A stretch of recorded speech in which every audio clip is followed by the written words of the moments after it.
Let's take a look at stem tubers. These are an integral part of our diet, conferring joy and health to our meals. What are tubers? Tubers are large storage organs that plants use to store water and nutrients for times when conditions are not favorable. Broadly speaking, we get stem tubers and root tubers. Stem tubers are basically enlarged stems that grow just below the surface of the soil. These allow the storage of nutrients and water, and being stems, they can shoot new leaves and branches should they need to. A closer look at stem tubers. A stem tuber is an enlarged stem.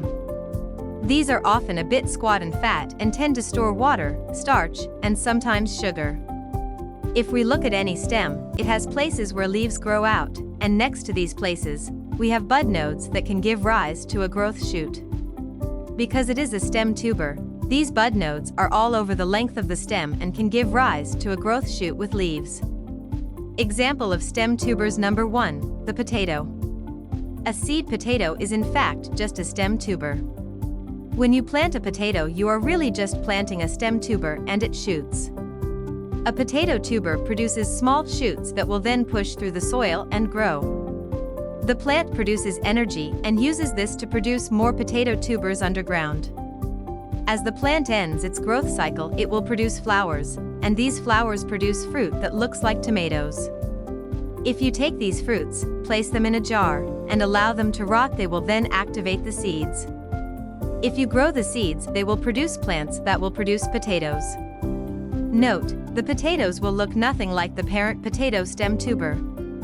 Each potato grown from seed is an entirely new unique potato and will be a different shape, color, size, and taste to the parent from which the seeds came. Growing fungus-resistant unique potatoes tips. There are a few fungal blight problems that flare up from time to time.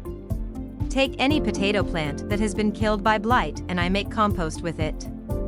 Mix this with a bit of additional compost and aged manure. Then take potato cherries and ferment them to activate the seeds. These seeds are then germinated in the blight compost. If you then take this baby potato and propagate it in a small pot, it will produce 3 or 4 potatoes the size of marbles. In the next cycle, you can get these to the golf ball size of proper seed potatoes, and the next cycle is a full production of large meaty unique potatoes. Example of stem tubers number 2, the yam/madum. The big difference between a madum compared to a potato is that their leaves are edible too. Not all yam leaves are edible. Check with your root provider to find out if the variety you procure has edible leaves. These are tough plants. They grow in wet, boggy areas and are beautiful to look at. Some have a variegated leaf, others a normal leaf. The root tubers store well. Go out and grow some potato stem tubers from seed potatoes. Let the plants form potato cherry fruits, harvest the seeds, and grow your own unique potatoes from these. If you liked this video, don't forget to like and subscribe.